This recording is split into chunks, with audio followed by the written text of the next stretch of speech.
Olá, Clara. Temos a Clínica da Alma para o nosso terceiro episódio do podcast que iniciamos há 3 programas. É o terceiro programa. E quero desde já agradecer aos nossos ouvintes pelo feedback maravilhoso que nos têm dado. Têm-nos dito que os temas têm sido interessantes e nós queremos continuar a pedir que nos enviem sugestões que queiram ver abordadas aqui na nossa Clínica da Alma. Ela hoje está aberta com um tema muito especial e que não é por acaso para a altura do ano, não é? E vamos falar da depressão, dos antidepressivos, de como sair deles e tudo o que pode estar à volta deste tema. E o que podemos também fazer para ajudar, quer estejamos a tomar medicamentos ou não, porque às vezes também há depressões onde as pessoas não estão medicadas, não é? É verdade, porque rejeitam certas medicações. Mas normalmente é assim, é importante medicar quando a gravidade assim o exige. Exatamente. A depressão tem vários níveis de manifestação e só num contexto de avaliação é que podemos perceber pela história e pelo rosto e pelo momento em que a pessoa se apresenta e a continuidade de todos os sintomas que podem envolver este quadro, é que vamos definir a sua gravidade e a necessidade mais premente ou não de conciliar as várias terapias.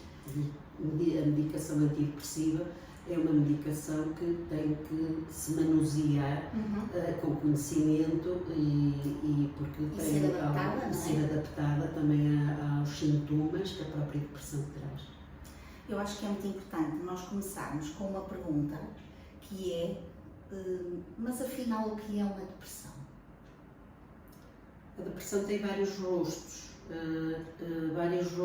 porque pode ter manifestações e sintomas distintos, mas depressão é uma falência de energia no corpo e que se pode traduzir em comportamentos, em atitudes, sintomas físicos.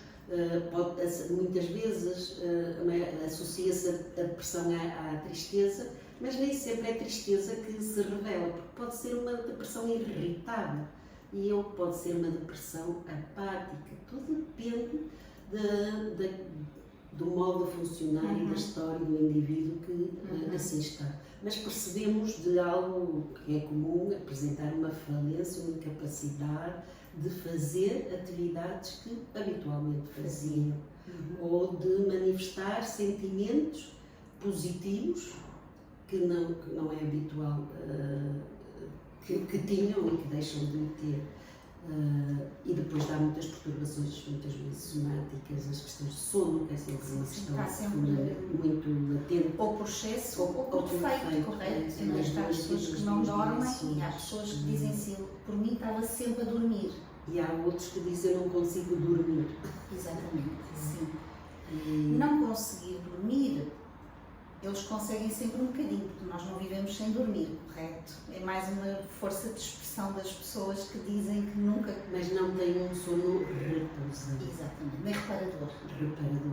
E quando não se tem um sono reparador, mesmo que a pessoa esteja, e um dos fatores que me parece permitir nos tempos atuais é as ondas eletromagnéticas que estamos envolvidos em todos os sistemas e em todos os locais. Isso pode ser um fator muito perturbador no sono e que não era tido em conta até bem pouco tempo. Começa-se a ter consciência mais agora. Eu às vezes até digo que por detrás da parede de um quarto, de um apartamento, nós não sabemos se estará a sala do vizinho com um router de internet na mesma parede da cabeceira de uma casa. E que normalmente as construções são feitas assim na mesma sequência. Exatamente, não é? Sim. E o sítio onde dormimos se não for respeitado como um templo para o sono e para o bem-estar, o que acontece é que nós estamos impactados por essas frequências. Isso são frequências que interferem nas nossas ondas cerebrais. Sem E dúvida. no nosso cérebro. E para ser um sono reparador, temos que fazer sequências de sono profundo. E em que as ondas são muito lentas e suaves. E se houver uma interferência, isso já não vai acontecer. E o sono é interrompido. Isso é um dos fatores, mas há mais fatores, muitas vezes nutricionais também. Sim. Aí, O excesso de comida à noite, sim.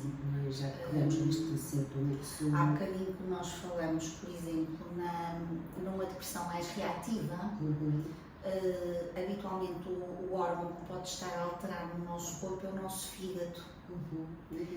E se comermos mal e muito à noite, além de diminuir a qualidade do sono, também vai alterar a capacidade que no dia seguinte a pessoa vai ter de ter um comportamento equilibrado.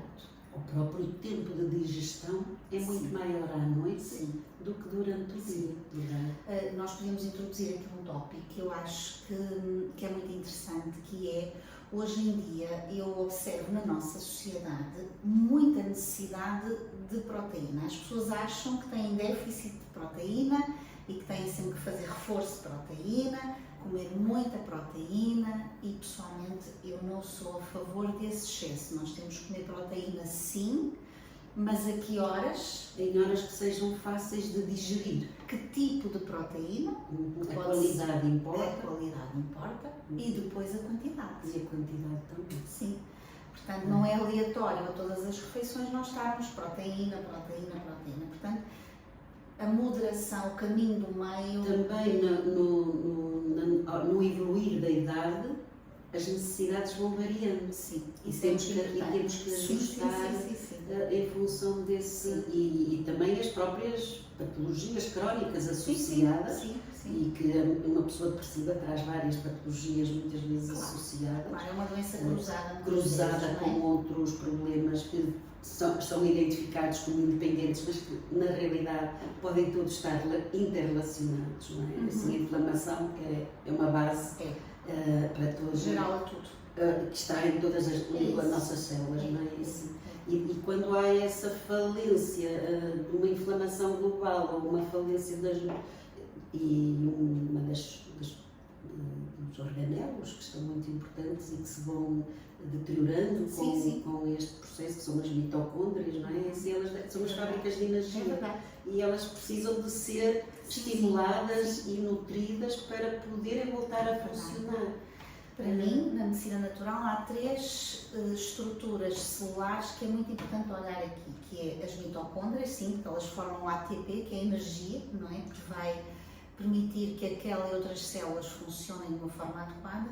É a membrana celular, porque é através dela que fazemos as trocas entre o meio intracelular e o extracelular. E vamos imaginar que a pessoa produz serotonina, produz dopamina, mas depois a membrana celular não está otimizada, portanto elas podem depois não permitir uma passagem correta destes neurotransmissores, é um exemplo.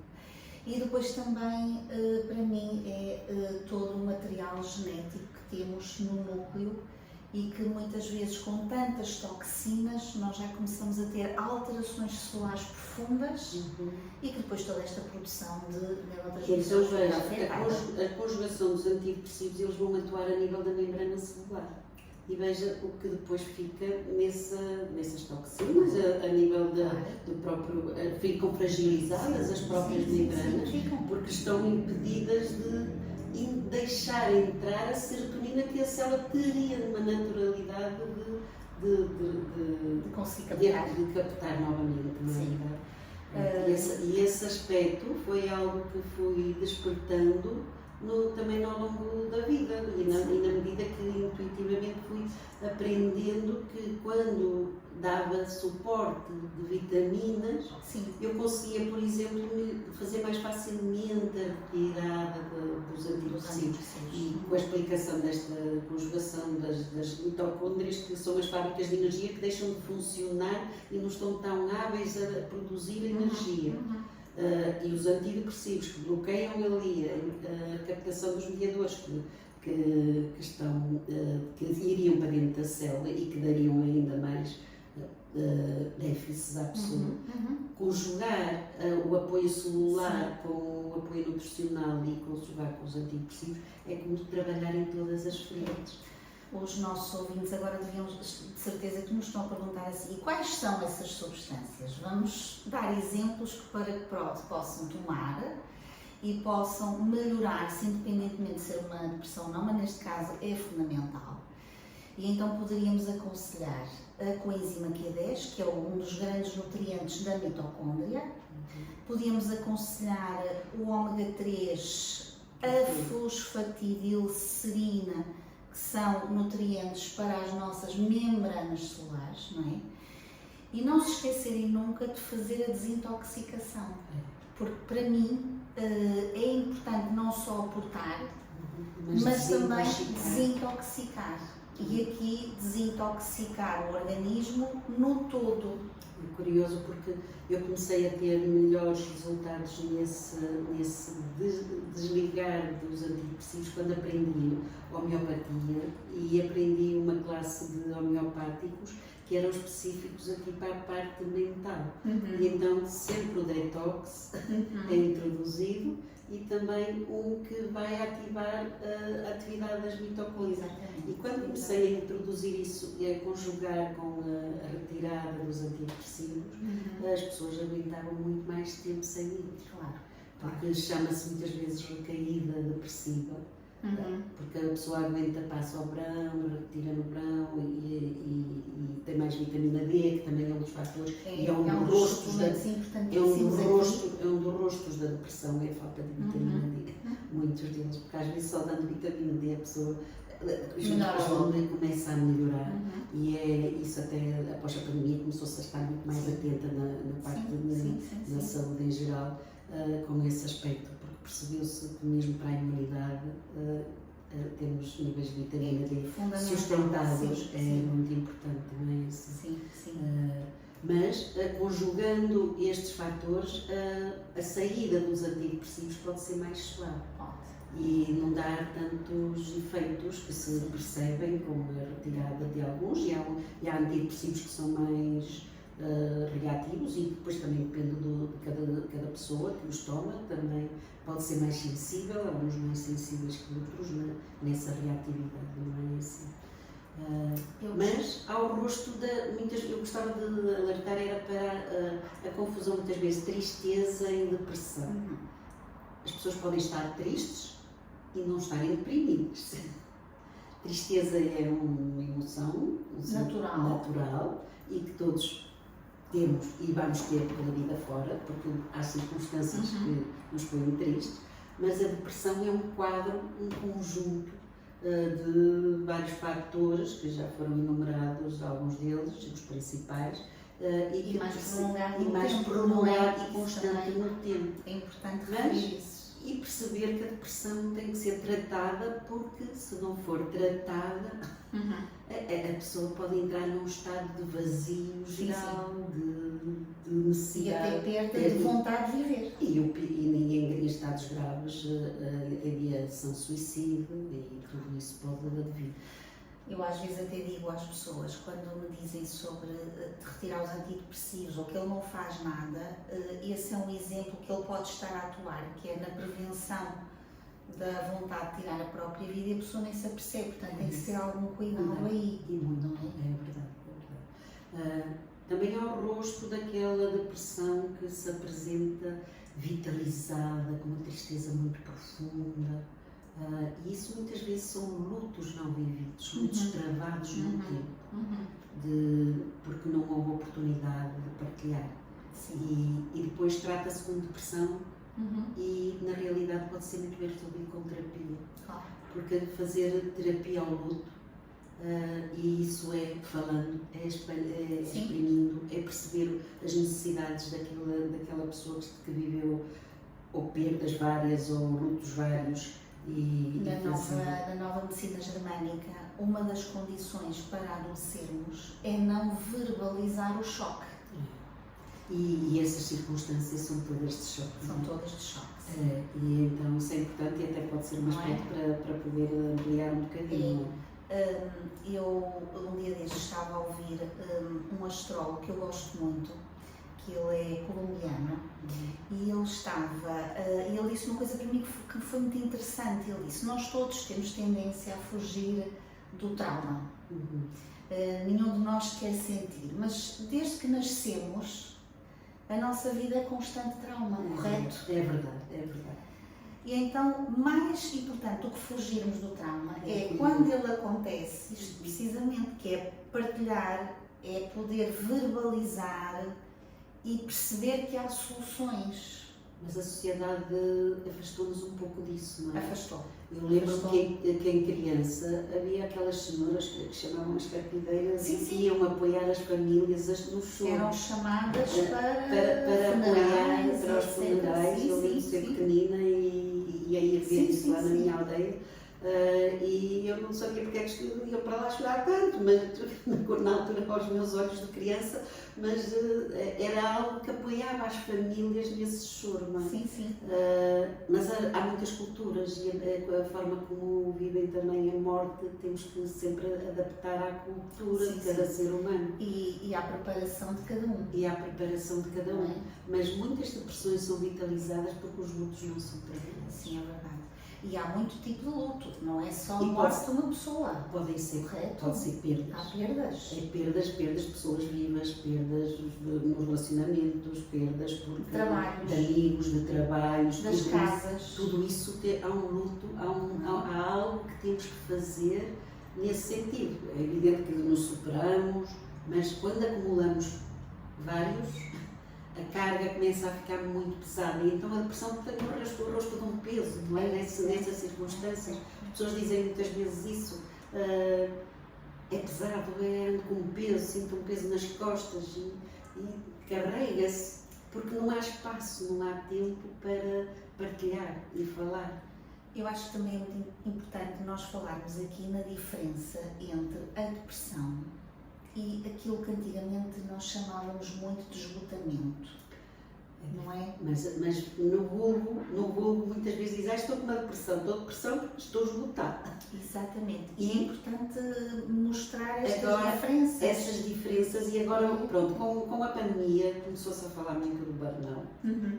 E de facto o burnout é o outro rosto, é o tal rosto da depressão por exaustão.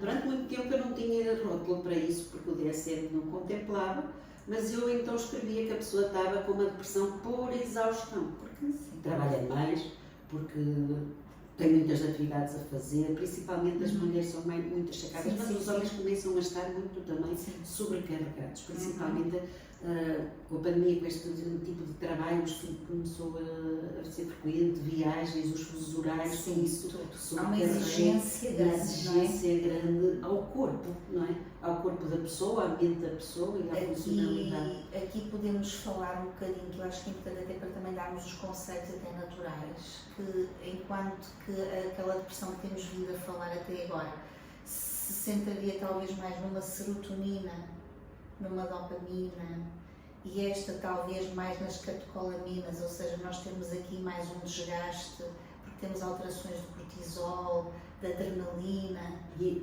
onde os suplementos e as plantas apoiam mais do que os próprios antidepressivos. É verdade.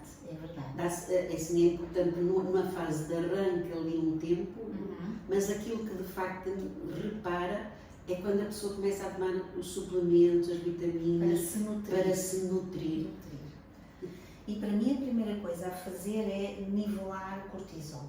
Porque se não nivelarmos o cortisol por muitas coisas que tomemos, é como se não estancássemos a saída da água do tanque, não é? Nós temos um tanque, estamos a colocar água por cima, mas se ela continua a sair por baixo, então o nivelar o cortisol é isso, é estancar as perdas, a perda de energia. E como se faz isso? Com plantas ansiolíticas. É sempre a melhor forma para nivelar cortisol e adrenalina, é com uma passiflora, é com crataegos, é a flor de laranjeira, também um bocadinho os óleos essenciais, por exemplo, lavanda. Portanto, algo que nos permita acalmar, falando assim de uma forma simples, não é? Para estancar as perdas de energia. E depois repor. Repor com aquele que eu gosto mais, é sempre a geleia real. Porque tem todos os nutrientes e alimenta a abelha rainha. Claro, se alimenta ela tem que ter uma força muito grande, não é? Portanto, nós precisamos de muita geleia real, é muito importante.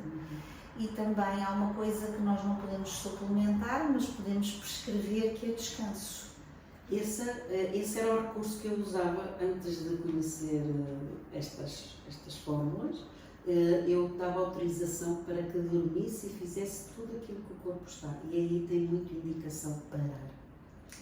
Descansar. Esse é o rosto da depressão, de exaustão, e a primeira causa é parar. E eu digo assim, vai parar nos 4, pode ir até aos 6 meses. As pessoas muitas vezes vão antes.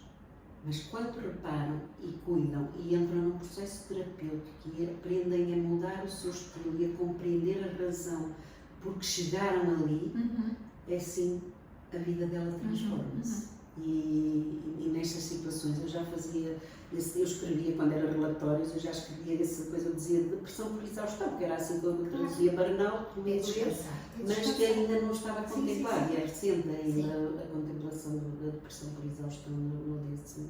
Porque às vezes as pessoas nem equacionam que podem parar, não é? Porque acham que são imprescindíveis, não podem. Mas não somos. E isso é muito importante, porque ficamos a funcionar no automático. Isto aqui vai ajudar a perceber.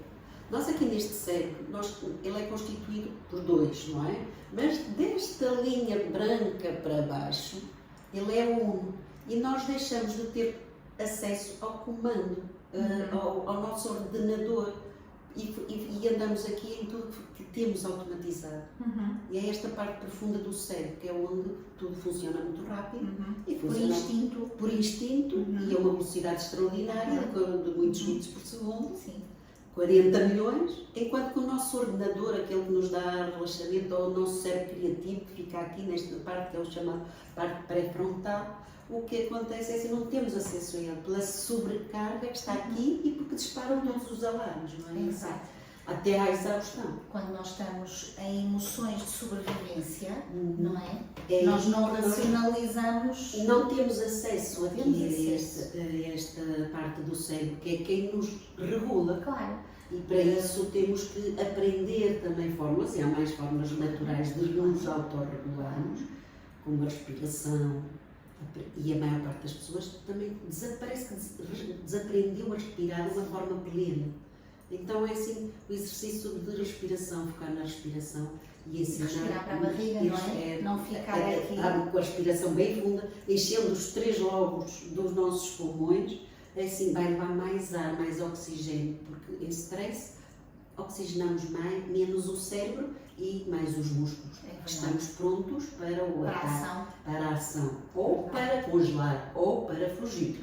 Isso temos que ocorrer, são as 3 principais. Mas os músculos ficam sempre tensos. Os músculos é para onde mesmo vai a energia. Para ficarmos imobilizados, é para onde vai a energia, é isso mesmo. Então é assim, nesse burnout, o que acontece é essa exaustão dos sistemas e uma sobrecarga a nível das glândulas suprarrenais, onde tudo fica exaurido. Se os nossos órgãos falham, o sistema falha, e a paragem e o descanso repõe. Essa era a fórmula que eu utilizava, era mandar parar a pessoa para de baixo.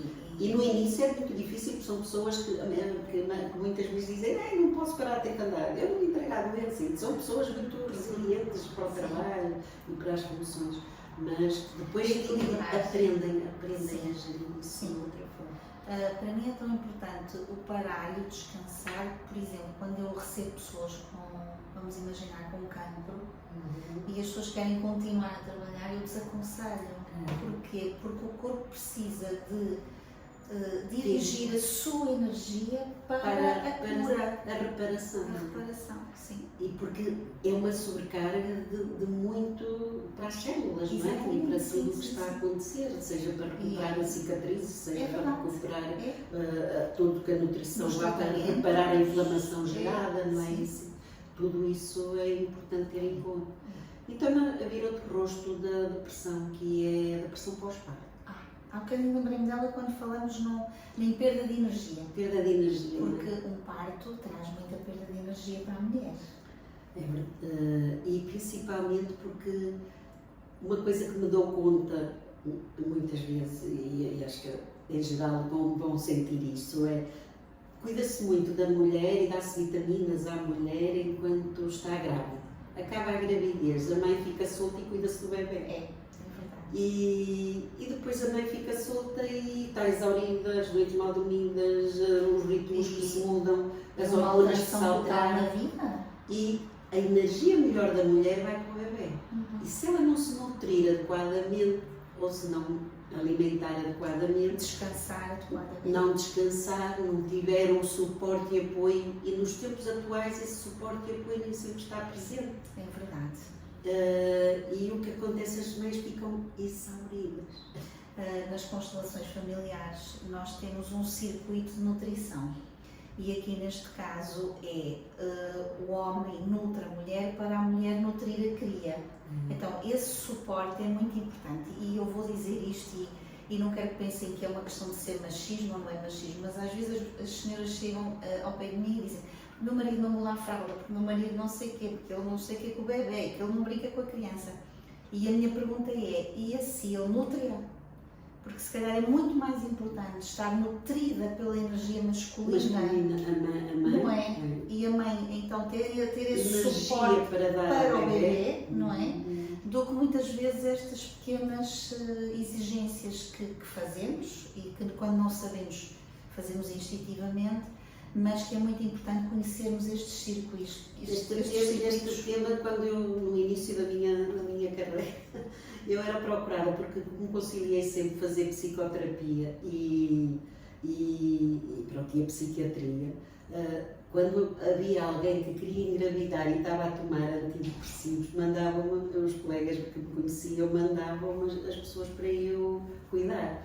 Porquê? Porque sabiam que faziam isso, mas eu fui percebendo que as mães eram desamparadas e não davam a nutrição e que os antidepressivos não eram o melhor para aquelas circunstâncias, até porque as mães querem amamentar. E foi aí que eu também me despertei muito para a solução de pode-se melhorar a depressão, se calhar dando aqui estas vitaminas ou dando estes nutrientes. E estas dicas também de comportamentos. E de comportamentos. Se calhar não estava tão desperta para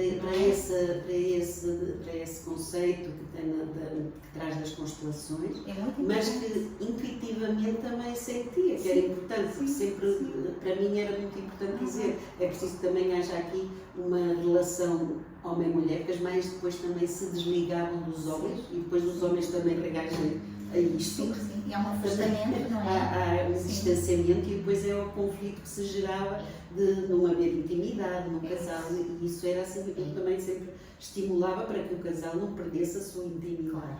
E daí depois o equilíbrio entre só dedicar ao bebê, como isso tudo. E que nós hoje em dia até vimos não só nas mulheres, mas também começamos a ver isso nos homens. É verdade. Uma excessiva, do meu ponto de vista, conexão ao bebê. Ou seja, a parentalidade está muito distribuída, há aqui um movimento, mas obsessiva na criança. Não é? E eu tive na semana passada. Já percebo isso, mesmo à minha volta e as pessoas que me rodeiam têm crianças. Eu tive na semana passada um senhor na consulta que tem uma filha com 4 anos e ele falava precisamente nisto. Quase que são mães, não é? Sim. Quase que são, fazem... E eu tentei modular um bocadinho esta situação, não é? E é preciso olhar para a esposa e é preciso a esposa também olhar para o marido. Porquê? Porque se a base estiver bem, estiver sustentada, a criança também vai estar bem. Só que nós precisamos de ter algum resgate do conceito de hierarquia e que nós não temos. Esse conceito para mim foi muito interessante, descobri-lo na leitura dos seus livros. Foi muito interessante. Até para a própria depressão. Mesmo na depressão. Se nós estivermos bem posicionados no lugar que ocupamos, todos temos vários papéis e É. na família também É temos, verdade. cada um tem o seu papel, mas há muita confusão nessas matérias. Há muita confusão. As fronteiras entre o que pertence ao um- masculino ao feminino, mas na Sim. realidade dentro de nós temos que equilibrar esses dois pilares.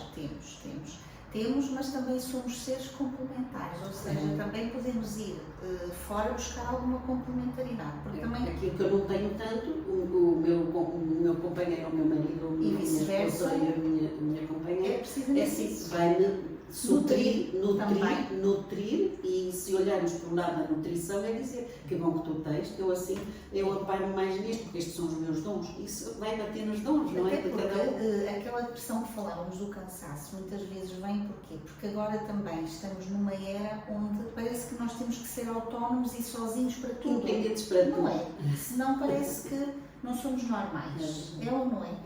Isso é uma sobrecarga, não é?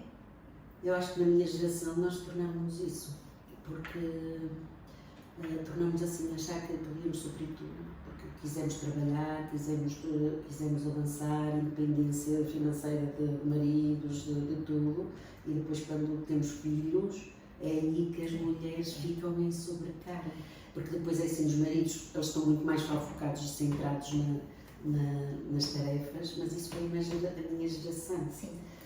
Acredito que também na sua também isso prevaleceu, Sim. mas agora eu sinto que os casais de agora tendem a partilhar mais tarefas. Eu vejo isso na minha família à volta. E é importante isso, e era isso que eu queria dizer. Nós podemos perceber que nós mulheres também podemos ganhar o nosso dinheiro, também podemos ter o nosso trabalho, mas com conta, peso e medida também aceitar. E aceitar aquelas opções que foram as decisões de terem ou não terem filhos, Claro, não é? De claro. terem ou não terem. E assim, e aí é o equilíbrio de gerir. E de facto, equilíbrio é aquilo que todos buscamos.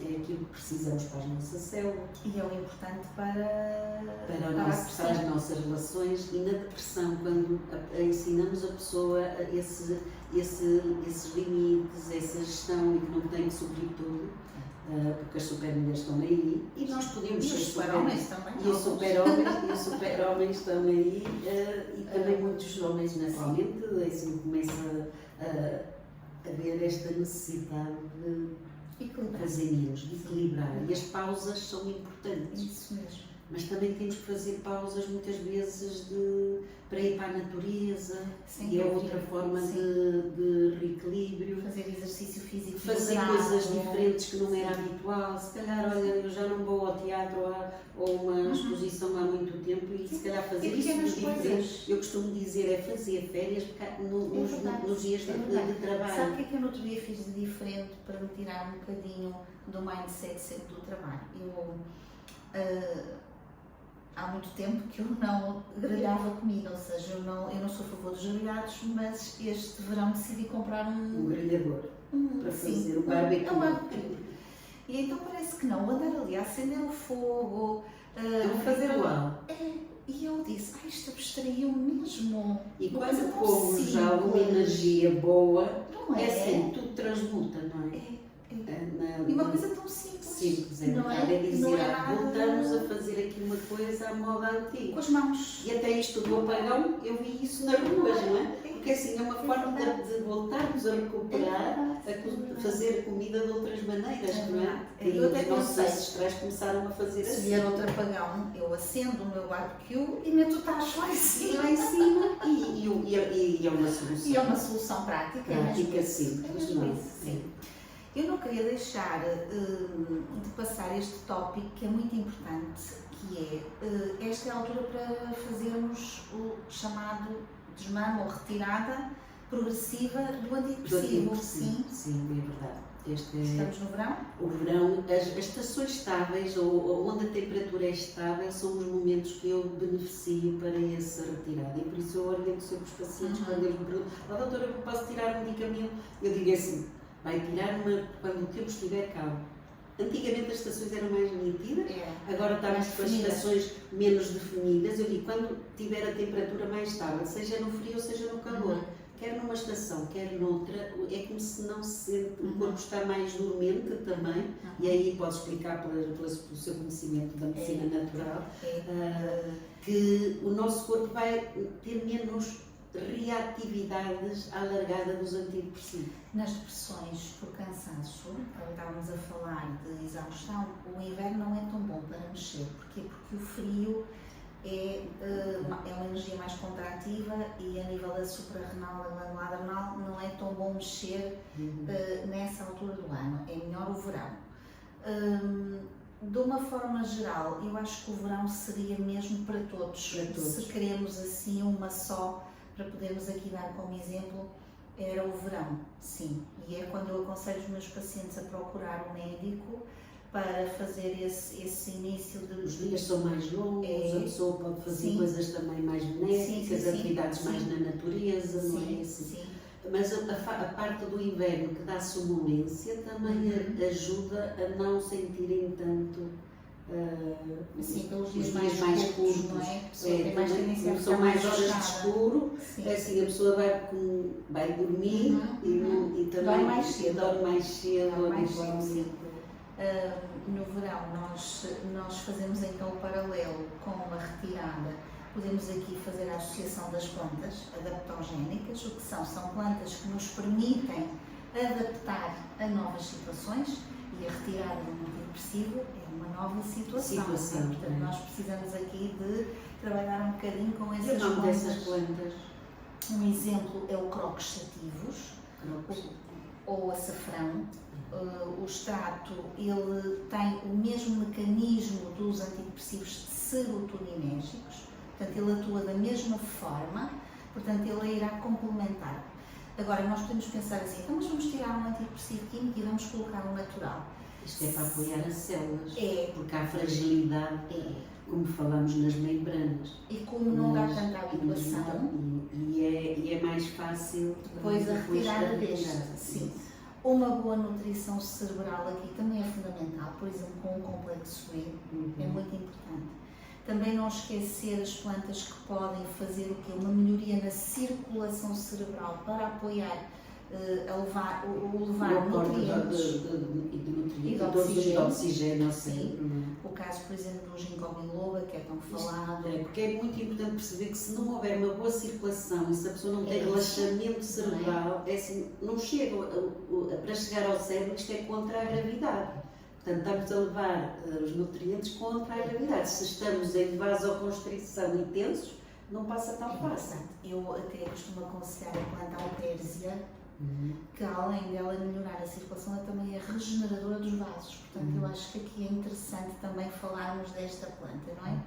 E também olharem, e eu vou dar aqui este conselho que eu acho que é muito importante, que é olharem a vossa estrutura. Não só, estamos aqui a falar de bioquímica, mas uma cervical contracturada, há menos circulação sanguínea, há comprometimento da circulação sanguínea. Pode-se apoiar com terapias manuais, pode-se apoiar com acupuntura, osteopatia, quiroprática e isso tudo. Massagem. Claro que tudo isso envolve custos e há pessoas que conseguem fazer isso, há outras que não conseguem, mas são alternativas para quando se está em processo de querer libertar-se de uma química de antidepressiva, não é? Sim, sem dúvida. Eu acho que é fundamental nós apoiarmos estas e para mim o exercício físico como as caminhadas ao ar livre aumenta-nos a oxigenação, a resistência. E o próprio movimento, o facto de estarmos a estimular o cérebro bilateralmente, vamos fazer a conexão entre os dois hemisférios. Porque se eu estimulo um lado, eu estimulo o outro e os dois hemisférios ficam ativados. No outro dia eu estava a ouvir, agora que falou isso muito interessante, um programa na televisão sobre um estudo que fizeram e os cientistas indicavam que a capacidade que é reconhecida a Einstein vem porquê? Porque ele tinha uma grande capacidade de integração dos dois hemisférios, ou seja, além da normalidade. E eu achei isto mesmo interessante. Nas terapias, numa das ferramentas que utilizem em terapia, é precisamente, ensino uma forma simples de integrar os dois hemisférios, que se chama postura de cérebro integrado. E é simples, as pessoas podem explorar e sentir e até podemos Podem fazer aqui. exemplificar. Eu acho que Se calhar é eu vou maravilhoso. chegar um bocadinho aqui Ok, atrás. para as porque não pessoas dá para- verem. Mas é assim, simplesmente sentada, cruza os tornozelos, não se vai ver os meus tornozelos, mas imagina Estão os cruzados. cruzados. E vai cruzar os pulsos e entrelaçar as mãos. E vai apoiar os braços naturalmente. E vai fechar os olhos. E apenas fica a observar o que acontece à sua volta. Sem criticar, sem julgar, apenas a observar. E quando perceber uma mudança confortável, abre os olhos. Pode ser uma mudança a nível físico, mental ou emocional. E se ficar assim por uns instantes, dê tempo a si própria, sem esse julgamento, sem deixar, porque o cérebro faz tudo sozinho. Não precisa de fazer nada. Esta postura foi testada e ao fazerem essa postura com equipamento de eletroencefalograma digitalizado, perceberam que se atinge um estado de cérebro meditativo, e aqui o mindfulness como também uma ferramenta natural para este processo, não é assim? E quantas vezes por dia ou por semana para as pessoas Sempre que as perceberem? pessoas o Sem quiserem ter utilizar. necessidade. Eu quando vou para qualquer lugar e estou à espera, esperar, fica-se um pouco ali mais agitado, eu posiciono-me assim. Aí fico de olhos abertos, não vou fechar. Então, vou-me colocar também nessa posição. É cruzar os E tornozelos, que- não cruzar as pernas, cruzar os tornozelos. E entrelaçar os dedos, cruza e entrelaça os dedos e apoia os braços naturalmente e fecha-se os olhos. E apenas observa-se o que acontece, sem julgar, sem criticar. Quando perceber uma mudança confortável, seja a nível físico, mental ou emocional, abre-se os olhos.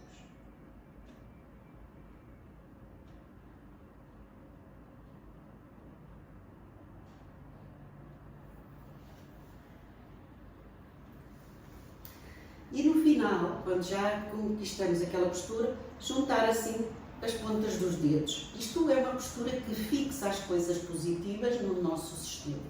Então é assim, é uma postura simples, é uma postura fácil, mas com resultados para mudar o estado. Eu digo que é o tranquilizante natural na forma de integração corporal, deixando fluir no corpo.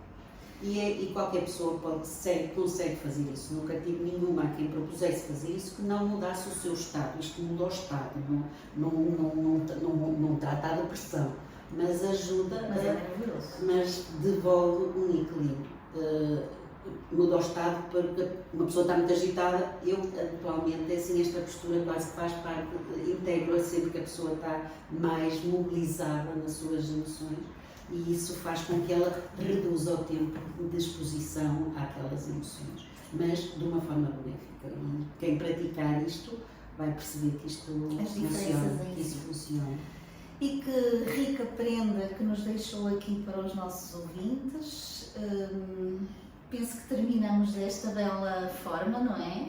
Este tema dá-me para desenvolver mais, porque muitas coisas da depressão ficam no ar, mas ficam para outras viagens e outros podcasts. E outras conversas Que possamos ter. Se isto foi interessante, estamos abertos também a sugestões e dicas para próximas possibilidades, não é, Ana? Obrigada, Clara. Obrigada, Ana. E até obrigada a todos vós Obrigada. que nos ouvem.